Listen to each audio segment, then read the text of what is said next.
కొన్ని తరాలకు కుటుంబ సభ్యులను పాఠాలు సమాజానికి అందించిన రామోజీరావు ప్రజల హృదయాల్లో చిరస్థాయిగా నిలిచిపోతారని సంగీత దర్శకుడు ఆర్పి పట్నాయక్ అన్నారు. చిత్రం సినిమా నుంచి రామోజీరావుతో తన అనుబంధం ఆరంభమైందని గుర్తు చేసుకున్నారు. ఫిల్మ్ సిటీలోని రామోజీరావు నివాసానికి వచ్చిన ఆయన పాత్రికేయ దిగ్గజానికి నివాళులు అర్పించారు. ఆర్పి పట్నాయక్తో పాటు నటుడు సురేష్, దర్శకుడు శరత్ మండవ కూడా నివాళులు అర్పించిన వారిలో ఉన్నారు.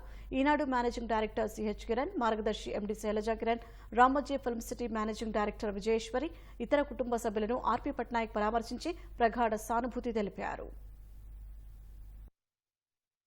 చైర్మన్ గారికి చిత్రం సినిమా నుంచి ఉన్న అనుబంధం ఏదైతే ఉందో అనుబంధంతో ఆయన ఎప్పుడు కలవడానికి వచ్చినా కనీసం 2 గంటలు 1-to-1 మేమిద్దరం మాట్లాడుకునే చను యువర్ లైక్ మై సన్ అని చెప్పేవాళ్ళు. ఎప్పుడు కూడా చాలా విషయాలు ఆయన దగ్గర నుంచి తెలుసుకున్నాం, చాలా విషయాలు నేర్చుకున్నాం. ఈరోజు వాట్ ఎవర్ వీఆర్ టుడే నా లైఫ్లో నేను అందుకున్న ఫస్ట్ చెక్ చైర్మన్ గారి సిగ్నేచర్తో అందుకున్న చెక్ అనమాట. అదే నా కెరియర్ బిగినింగ్ కాబట్టి ఆయన అంటే మా అందరికీ గాడ్ ఫాదర్ లాగా, తేజ గారికి కానీ నాకు కానీ.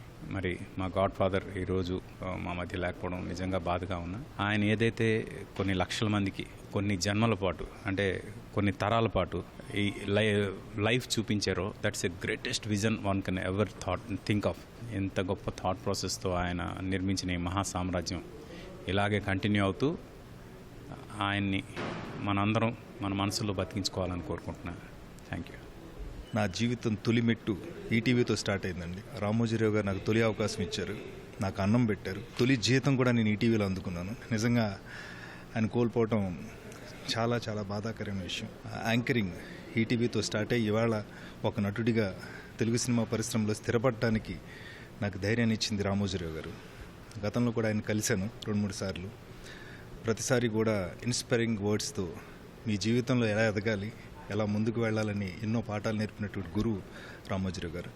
అటువంటి వ్యక్తి మన మధ్యన లేకపోయినా ఆయన ఆశలు, ఆశయాలు, ఆయన స్థాపించిన రాజ్యం, ఈ సామ్రాజ్యాన్ని మనం గుండెల్లో పెట్టుకుని ముందుకు తీసుకువెళ్ళాలి. రామోజీరావు గారి ఆత్మకు శాంతి కలగాలని మనస్ఫూర్తిగా కోరుకుంటున్నానండి. Thank you.